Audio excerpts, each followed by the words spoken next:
Behind this door is a huge rack, a rack that powers a multi-million-dollar home, a smart home at that. If you didn't see the previous video, Julio spent hours in here terminating lines. Dion and Brian spent hours programming this stuff. The entire team put in some hours to bring this project to the finish line. And we're not even gonna focus on the TV and the speakers and all of that because this video, it's about the rack. So let's check it out.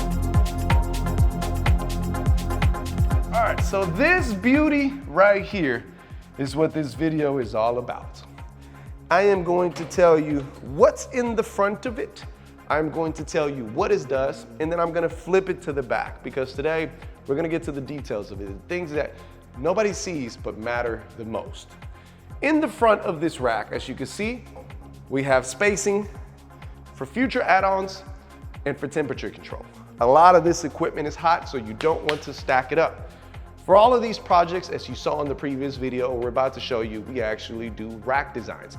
We visualize what this is going to look like before we put it together. Why? We want to account for spacing. We want to account for connectors. We want to account for size. All of that needs to come in to play before we put it together. Like always, we're going to put our network and our control at the top. This scenario, we have an Arachnus router, a core switch, and a PoE switch.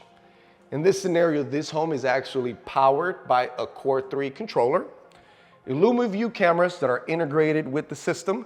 We do have audio distribution, not video distribution. I want to make that very clear. Audio distribution is something that we push a lot. Video distribution is something that has kind of slowly faded away or is more usable on the commercial setup. So in this house, we do have an AV Pro Edge matrix that mixes and matches all of the audio. From there, power, when it comes to amplification, we have a triad multi-channel amplifier, Allura in-wall and in-ceiling subwoofers. As you can see, we got zones of audio, two separate surround sounds with 2 in-wall speakers. We do have power management and protection. That way, any surges, anything can be controlled, can be protected, and technically that's the front of the rack. Sorry to interrupt your video, but I had to drop in an ad to let you know that we are giving away this Ava remote. If you didn't know, we uploaded some videos with instructions. It is a free giveaway, so you can get in for free. And we also have a way for you to enter and get more entries. Shop with us, subscribe to the channel. We appreciate it. We'll see you on the next one. All right, so this is one of our builder partners. We pre-wire all of their homes, whether it's a spec home or a custom home for a builder. One of the things that we do is that we have a central station where we wire all of our cables.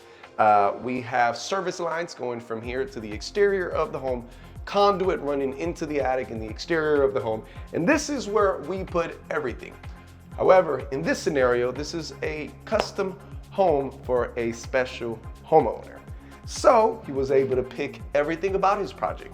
One of the things that we did here is that we have this patch panel where we did the audio and video. Why did we do this? One, for simple setup, for testing, for this beautiful trunk that is going into the system. And so we can actually one day take this rack with us. This rack was pre-built and actually rolled in.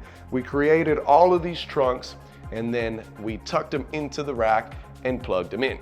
This is a neat way to manage your cables, to future-proof your system, and to make sure that everything works well. And if you need to do any troubleshooting, it's easy to trace and find. Let's talk about the back of the rack. All right, so let's talk about the actual rack and future-proofing it. Do keep in mind that there is different type of racks.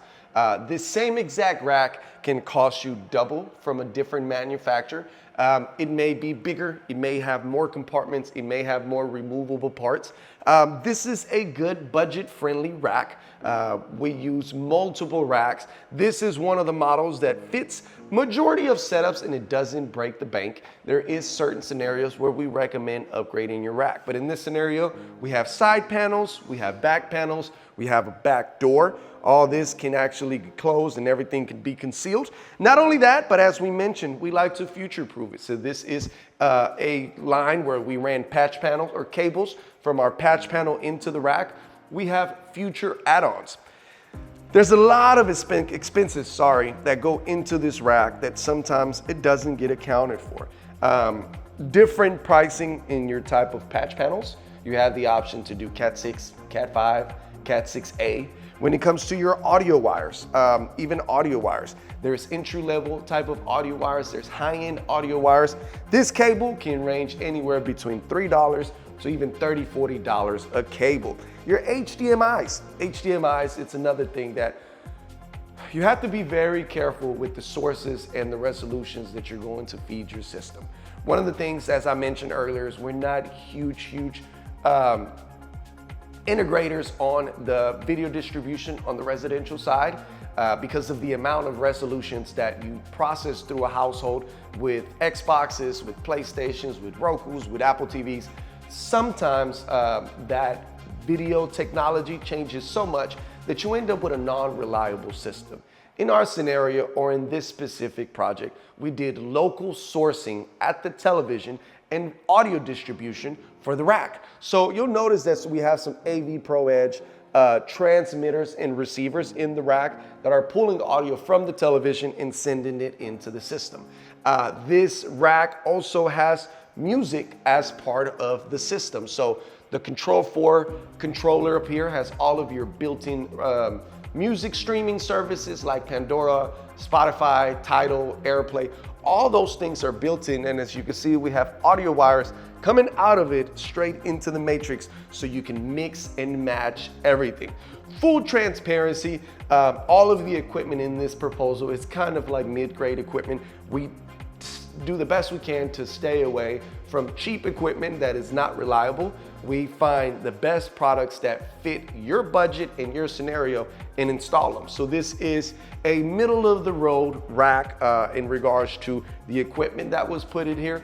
Obviously, you know, I'm in an industry where that matrix amplifier that's there can cost you $5 grand or it can cost you $25,000. Integrators, we appreciate your support. Homeowners and consumers, keep connecting with us. We're here to help. Hopefully we're adding value and ideas for all of your future smart home projects. Outside of that, that's all I got for y'all today. Look, listen, and live with us. Connect, watch another video, and stick around.